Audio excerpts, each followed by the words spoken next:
Transcending history and the world, a tale of soul and swords, eternally retold.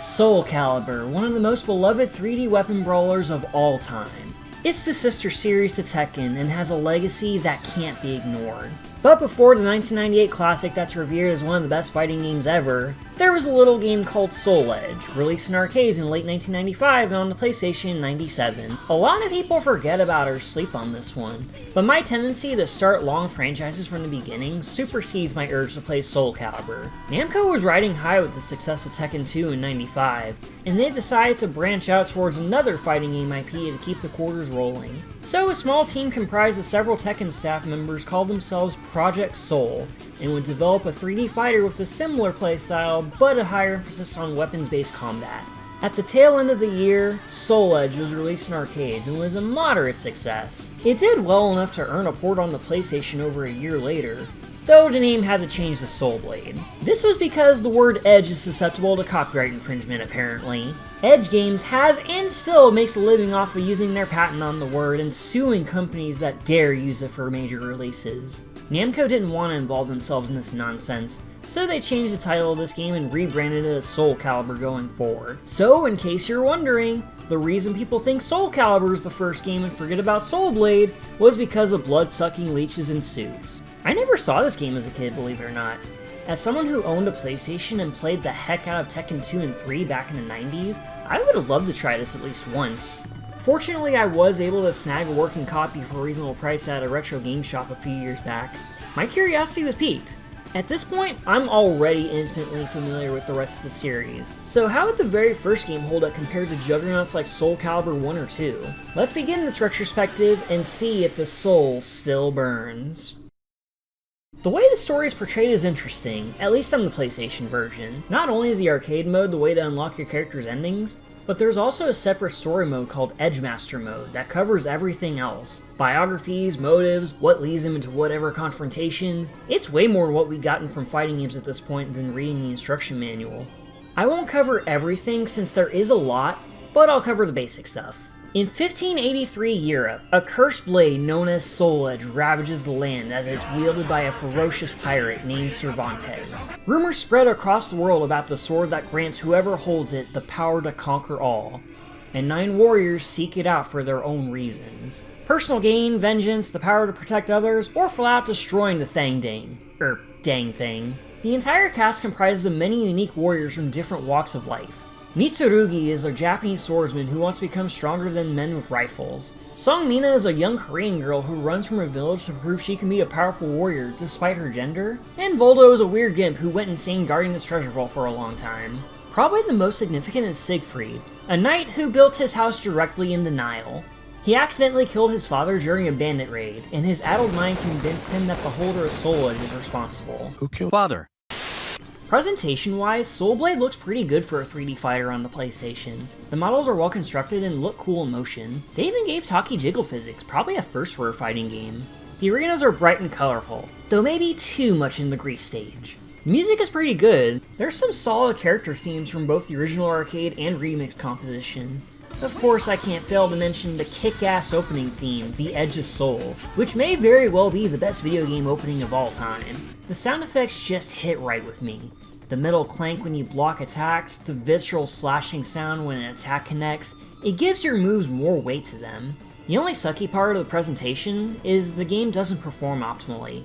Unlike its Tekken brethren, Soul Blade natively runs at 30 frames per second, making it noticeably slower than later games in the series. And that leads to my biggest problem with this game. It feels slow and clunky. Sure, there are some attacks that come out as quick as you tap the button, but most of the directional inputs take way too long to fire up. Fuck! The controls are simple. You have a vertical and horizontal attack, a kick, and a button to guard. Combining buttons together or stringing together specific inputs lets you do specific combos or throws, much like in Tekken. But Soul Blade introduces the 8-way run, where you can sidestep into the Z-axis to avoid attacks. This is done by double tapping down on the D-pad.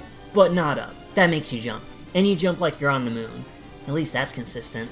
The 8-way run doesn't feel as free as the later games. It feels less intuitive here, especially with a lower frame rate. You have a soul meter that drains when you block attacks or use a critical edge attack, and running out of meter makes you lose your weapon for the rest of the round. Critical edge sucks in this game. Think of the Ultra Combo Enders and Killer Instinct, except they aren't finishing moves and take decades to start off properly. You also have access to Guard Impact, where pressing forward and X in time of your opponent's attack repels them and gives you a free opening for a devastating blow. I'm not good at predicting the opponent's moves to utilize this effectively, so I never use it, at least not against AI opponents. There are 3 ways to win this game. The first 2 are self-explanatory: deplete the opponent's health or have more life than them when time runs out. The third is knocking their ass out of the ring. The stages are fairly small, a far cry from the infinite stages of Tekken, so rainouts are more common than you would expect. In fact, it's the easiest way to get wins if you find yourself in a bind, though it's still funny as shit even to this day. Out of the ring. My back! Overall, the gameplay is fine, but it feels incomplete.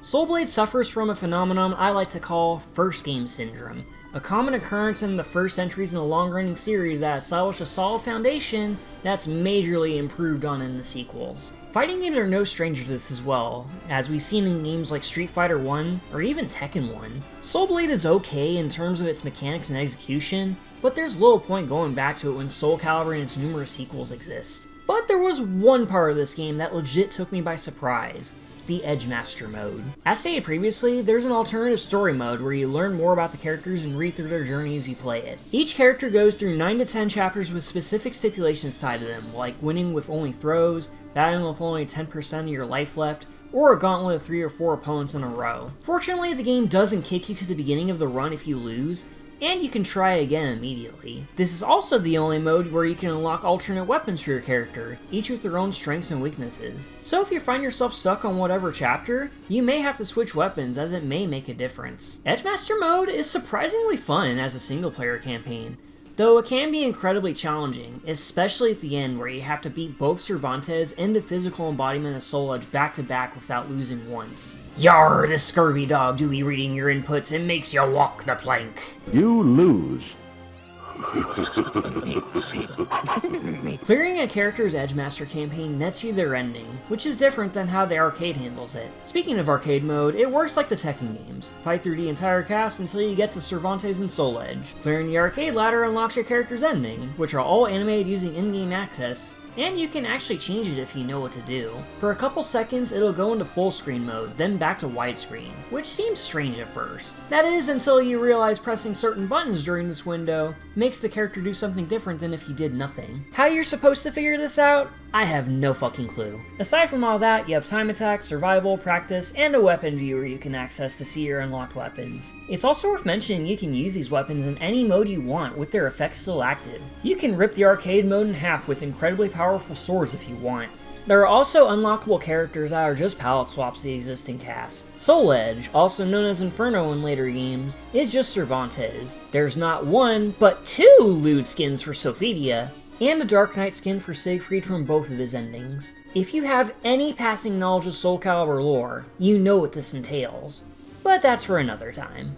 So my final thoughts on Soul Blade / Soul Edge? I mean, it's pretty good, but it's not perfect either. It has some good ideas and lays the groundwork for the series going forward, but it's hard to go back to this one compared to later games. I don't think this is a bad game by any means, just a solid first attempt at a weapon-based fighter that has potential to be incredible. But I'll happily play this over Masters of Terra Shisai, which is a frail copycat of what Soul Blade established.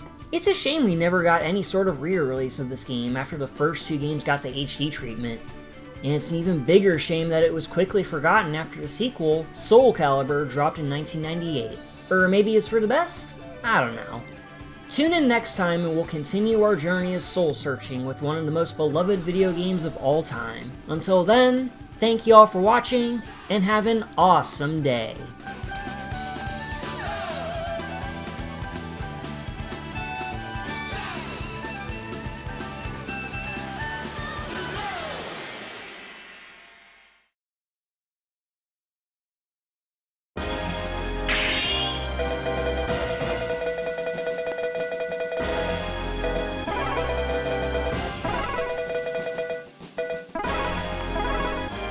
The legend will never die.